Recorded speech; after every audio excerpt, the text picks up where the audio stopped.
guys, Chris Ashley, Passion for the Wild and Wonderful. Thanks for joining me. Welcome back to the channel. I'm excited to bring to you my turkey hunt that went on May 2nd, 2021 here in West Virginia. It's at the same location where my boy Mason harvested his first turkey. And if you haven't seen it, go back and check out that video first of Mason's first spring turkey harvest 2021.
So I ended up having some gobblers that were just hammering on the roost. And I thought, this is going to happen. I tried not to overcall, just did some occasional calling, and then I decided at one point there I'm just going to shut up. They're responding well. But when they flew down, it wasn't meant to be, at least not off the roost. They ended up going ahead and skirting around my setup, and at one point I heard them gobble just up the finger out the ridge from me. And then the next thing I know, they're gobbling clear down over the bottom, down in this bottom field. And I tell you, they hightailed it. They sounded like, or at least from the distance that they covered and the two places that they gobbled, like they were running. So anyways, they went down in that field, and I ended up just thinking, okay, I've got to just work those birds, see if I can't pull them back. And then I noticed and observed that I had another couple birds that were responding out from me. And one I thought was a hen, and the other one was a gobbler, I thought.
So did you see it?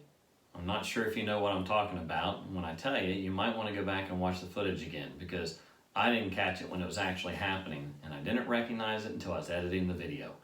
So unbeknownst to me, while I was sitting there trying to work those birds that were down in the field, and also too, what I come to find out to be two jakes, one that sounded like a hen and the other one was a gobbling jake, which panned out obviously not to be a gobbler. I didn't realize as I was filming up close those two jakes that in the background, those two longbeards had came clear back up out of the bottom, went over the spine of the ridge, and were down over on my left side.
Well, again, they were playing hardball with me. They had come back up out of the field, went over the spine, down to my left side there, as I said, and responding well to calls, gobbling good. I could hear the jakes being chased around over the hill by them. And then eventually I was able to see that they came back up over the spine and right back down to the field again. And I thought, oh boy, here we go again. I'm just gonna have to keep trying to work these birds. But my thought is, okay, this is multiple times now I've had them within reasonable distance or range of me. They keep skirting the blind. I think I'm gonna have to bail out of the blind once these jakes get out of range, and that's what I did.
Hey guys, Chris Ashley, Passion for the Wild and Wonderful. It's an awesome day today. I was fortunate enough and blessed to take this bird in West Virginia. It's been a long, hard season. We had a great start. Me and my boy went out first sit in youth season, second day of youth, our first sit, and his first hunt ever for turkeys. And we were able to call in 3 longbeards, and he was able to harvest 1. And we knew there was 2 left in the area. I'm pretty sure this was one of them. And I've been coming back in and out of the area, trying to locate them, work them, and they weren't having much of it. I think a lot of it was henned up, but at the same time too, they seemed to be very cautious. So this morning, I was fortunate. I came in blind, but they always generally roost in the same area if they're here. And on the roost, I heard at least 2 gobblers, and I heard 3 gobbling, but there was 2 that flew down that I saw were longbeards based on their gobbling, and they skirted me and worked down and went down into a bottom into a field. And then a couple that were still on roost eventually flew down later, like a good bit later, and they came into my setup, and it was 2 jakes. One was a gobbling jake that had a good gobble, and the other one, it never really said much other than just occasional yelp or clucks. But they worked up with me for a while the other ones were down in the field gobbling like crazy. So what I did is I thought, well, I'm going to let these jakes work their way out, and then it seems like these birds are wanting to skirt me, or at least skirt the blind where my boy was able to take his bird, and were cautious. So I end up sitting there for a little bit. Well, unbeknownst to me, as the jakes went down over the bank and I was getting ready to move, all of a sudden I could hear more than one gobble, and I thought one must have slipped in on me. So I just every now and then clucked and purred, and in a little bit I saw over the spine of the ridge, or over the ridgeback, two longbeards worked their way over out of range. And I thought, they circled around one way, either behind me or in front of me, and came back in, but they wouldn't come up and commit to my setup. So next thing I know, I could hear them gobbling down in the field again, and I just waited for the jakes to finally get out of range, and I snuck out of the blind, took the camera and decoys, and worked my way down towards the birds in the field. But it was pretty open, so I couldn't get down there real close, and so I set up early, which I don't like the setup that I had. I was getting ready to move. When I get to the rest of the story, I'll tell you. But anyways, I was waiting. I started working the birds in the field, and while I was working them, the jakes came in over the hill. So I shut up as soon as I saw them crest the hill and start coming down into me. And I let them work down the spine of a finger down into the field. Well, when they did, the gobblers shut up. So I thought, well, I need to figure out where they are before I move, because if they go back up that finger, or the spine of the finger like the jakes did, I need to circle back up on top. Or if they're still down in the field, I'm going to drop down into the bottom where I still have permission on property to call them out of the field possibly. Well, as I was sitting there just being patient and waiting, I looked, and out on that spine of the finger, just motoring, was these two longbeards. And I knew in the morning they covered ground fast. Well, they were like a fast walk to a jog, and I don't know if something spooked them or not, but they were going up, and I thought, well, fudge, I can't circle around and get up above them, but I do still have my decoys and stuff set up, and I could see they were alone. Let's try it. So I got on them real quick, and they stopped and hammered back at me a few times. And then I don't know if they saw the decoys or if they just thought, hey, there's finally that hen that was calling to us. They immediately came back down off the bank and right around the flat, and I couldn't get the camera over. I didn't want to move and risk it, but I could see that you could see them in the side of the view. But they came into, I think, 20-25 yards, two of them, and I took the one there that was strutting, and he had just came out of strut, and I thought, well, he's holding nice. The other one was kind of behind the tree a little bit, and if I wanted, I could have probably set up for a double, which is probably not real kosher, but I thought, you know what, I'm taking my shot. It's been a long season so far, and I was fortunate. You know, great beard. I think he's probably a 3-year-old. Good beard on him, and I'm anxious to weigh him because he is heavy. But just a wonderful, wonderful morning. It is gorgeous out, and the birds, at least here, were hammering. And I'll be honest, I think it was the jakes that made it sound like hens on the roost that I thought were there. I think they were actually alone today, which has been a miracle, because every bird I've been working, it seems like this season, has been henned up. Just like yesterday, I was in Ohio. I was set up on a food plot of clover, and probably around 7, I heard a hen working around over the bank, and I thought, I wonder if she's alone or not. And sure enough, my cell cams triggered, and whenever I got reception later, sure enough, here it was 4 hens and 1 longbeard in tow, and he never said a peep the entire time, and just went right with them and walked right on by and off the property. So, tough season. A lot of them are henned up, but maybe now they're getting ready to have some hens start sitting. It's probably about that time, and I'm pumped. So, thanks for joining me. Again, I'm Chris Ashley with Passion for the Wild and Wonderful.